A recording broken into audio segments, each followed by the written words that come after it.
Hey, how are you? Groomers Take nice and quick today. Microphone's working. Quick little notes. It was the Super Bowl. I mean, it's Tuesday. We drop these episodes on Tuesdays. It's nothing crazy, but when you're a day late after the Super Bowl, it feels a bit different. But again, you have some time to let it all sink in. Not an Eagles fan, was an Eagles supporter, not a Chiefs fan. Of course, didn't want them to win. Was kind of tired of it, but we spoke about how good the Chiefs actually were and how impressive they were. And a three-peat would have been amazing. The fact is, the Eagles came to play. And Mike Wilbon from PTI, shout out, one of the best shows in the world, always talks about in football how he thinks and loves how defense can still win championships. And they did on Sunday night. I didn't even realize the Eagles didn't have to blitz. Don't need to say have to, but they didn't blitz once the entire game. The front five were just getting after Mahomes, and when you don't have to blitz a guy, they can hang back and protect the pass. And what did we see? 2 interceptions, 1 for the pick six. It was insane. Was it exciting? It felt really weird. There was no real sweating it out. I mean, I'm sure Eagles fans did once in a while, but it was just clockwork, baby. Eagles came in and kicked ass. Barkley didn't even have to have an insane game. He still touched the ball 25 times, which I always say, if you believe in your running game, whether it works in the end or not, let your running back touch the ball 25 times. Especially if you're already winning, because it eats the clock, it eats game up. All you got to manage is those 10 yards. But the Eagles always found a way. Hurts was amazing, using his legs or his arm. The refs didn't come into a huge factor, but we'll talk more a bit about that later. We had the call early on in the game, the A.J. Brown one on the little push off the face. I mean, I don't think anyone really thought that was a penalty. Ultimately, that killed a sweet parlay we had, but that's okay. But then the Eagles got that call right back, I thought, with the Goddard little slap in the face kind of thing, or helmet hit, or hand, shoulder, whatever it was. So they kind of balanced out in the end. Other than that, I thought the refs were fine. I know D-Hop didn't think the same. And look, every single play, you could probably find a holding call on a lineman. You look for them, and it doesn't matter. No salt in the wound or whatever, but I thought there was times where Mahomes is running for his life, and their linemen were definitely holding the Eagles' defensive line. But that is what it is. Mahomes couldn't really get anything going. Them moving forward, I think they're still going to be a fine playoff team. Maybe add to that O-line for a little bit more protection. I do wonder what will happen with some of their receivers. Rashee Rice would have been a pretty big deal if he was playing, but you got Xavier Worthy. Kelsey, sure, still one of the best ever, but I think you're going to see a decline there. The Eagles have a lot of free agents coming up, I believe. Some decisions there. But both these teams I saw online are the top 2 favorite to make it back to the Super Bowl next year, which will be very interesting. D-Hop saying the refs were a bit touchy-feely or whatever he was, a bit touchy. He's saying, you're not going to talk about that now. We're going to talk about the refs now.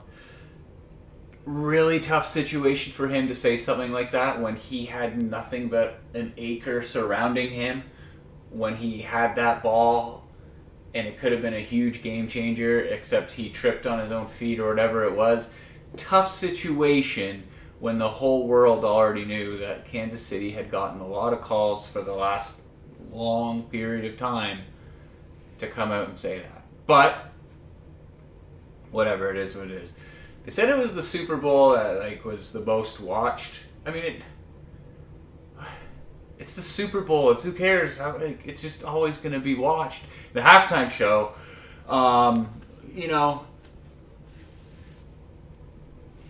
if you like Kendrick Lamar, sure, it wasn't good. it wasn't catchy. It was you're gonna watch, but I mean, your clientele are still people in their 50s and 60s, and like they're just looking at each other like, what? I mean, let's like remember when the Stones did it? I know it was like 2005, maybe 6. Like that was great. I mean, you're not gonna have them play now, but like there's got to be something that's more upbeat and more engaging for everybody. Overdrive shout out radio show said Ed Sheeran would be good. Yeah, Ed Sheeran would be great. Nickelback, man. Why not? And anyways, we're getting out of hand here. Another season is over. Super Bowl. I mean, that's how much the Super Bowl was absolute demolishing. We did well on the bets, but we move on. There was a lot of carousel movement in coaching wise in the NFL. Some that were a bit head scratchy, others that were like, okay, let's go moving forward. Aaron Rodgers is not coming back to the Jets. My friends are still calling me crazy. I did say a few episodes ago that we could see Aaron Rodgers in Pittsburgh, especially if Mike Tomlin is staying, and it seems like he is going to stay. They like each other.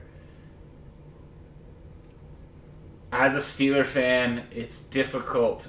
Like, I don't know. I'm fine with Justin Fields. I really, really am.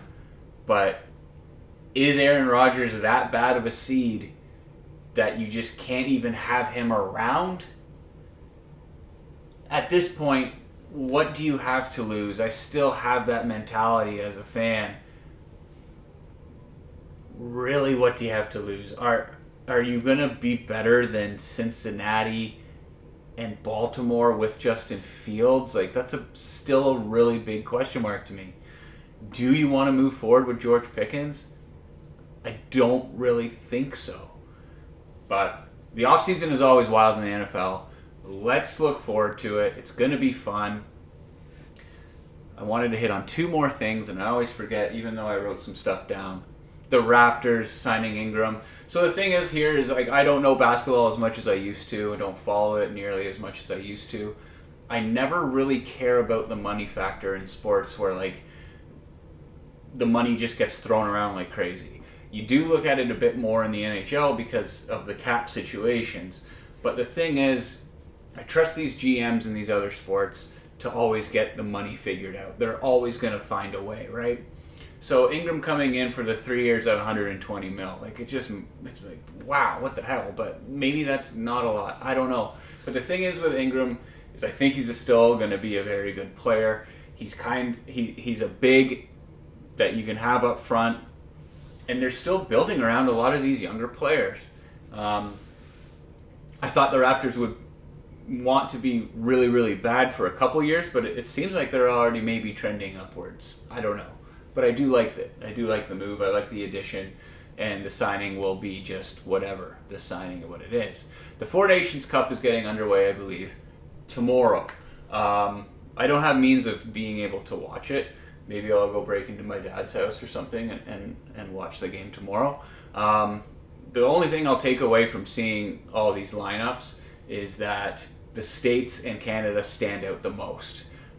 In a tournament like this, like it's not like it's a best of 5, best of 7 kind of series, because if it was something like that, the States and Canada would not be beat by anybody.